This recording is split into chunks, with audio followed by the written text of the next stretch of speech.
आज हम बना रहे हैं कीमे की गोलियाँ। कीमे की गोलियों के लिए मैंने आधा किलो कीमा लिया है, मैंने अनारदाना लिया है और धनिया को मैंने कूट लिया है, बेसन लिया है, 1 चमचा मैंने ज़ीरा लिया है, 2 चमचे मैंने कुटी हुई मिर्ची ली है, हस्बे जायक़ा मैंने नमक लिया है और ये मैंने थोड़ी चॉप की हुई जो है प्याज ली है और ये मैं अदरक लहसुन का पेस्ट लूँगी थोड़ा सा।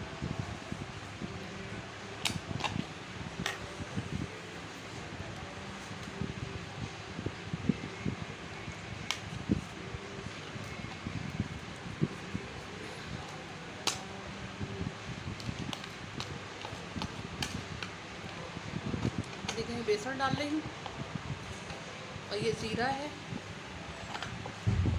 आप चाहे तो फूट के डाल सकते हैं, मैंने साबुत डाला है।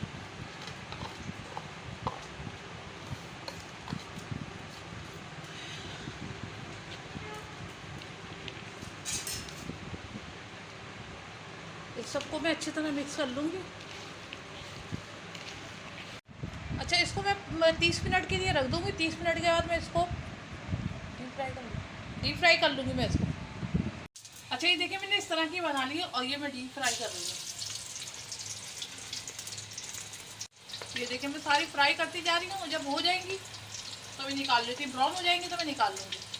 आपको मेरी रेसिपी कैसी लगी, अच्छी लगी है तो लाइक करिएगा, शेयर करिएगा, मेरे चैनल को सब्सक्राइब करिएगा और कमेंट्स ज़रूर करिएगा।